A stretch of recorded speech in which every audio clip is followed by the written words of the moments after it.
Le petit guide du voyageur dans le temps présente Un jour dans la vie d'une femme en 1900. À Paris en 1900, les élégantes robes longues et les chapeaux raffinés cachent une réalité bien différente. Les femmes vivent encore dans une société où les hommes détiennent l'essentiel du pouvoir. Une femme mariée dépend légalement de son mari pour de nombreuses décisions importantes. On attend d'elle qu'elle soit avant tout une épouse dévouée, une mère attentive et la gardienne du foyer. Dans les familles bourgeoises, les jeunes filles apprennent surtout la musique, la couture et les bonnes manières afin de devenir de parfaites maîtresses de maison. Pourtant, contrairement à l'image souvent véhiculée, des millions de femmes travaillent déjà. Elles sont ouvrières, couturières, vendeuses, domestiques ou employées dans les grands magasins.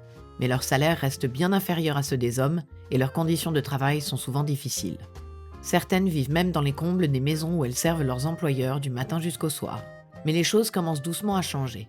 Des pionnières, comme Hubertine Auclair, réclament le droit de vote, tandis que des femmes deviennent journalistes, médecins ou avocates malgré les obstacles. En 1900, plusieurs centaines d'étudiantes fréquentent déjà l'université. Les progrès restent modestes, mais une nouvelle génération commence à rêver d'indépendance. Alors, si vous croisez les élégantes parisiennes de la belle époque, souvenez-vous que derrière les ombrelles, les corsets et les sourires de façade, se cachent souvent des femmes qui aspirent déjà à choisir leur propre destin. Si vous souhaitez en savoir plus sur la vie à Paris en 1900 ou à Londres en 1600, sachez que le petit guide du voyageur dans le temps est disponible dans toutes vos librairies en ligne. N'hésitez pas non plus à vous abonner et à partager.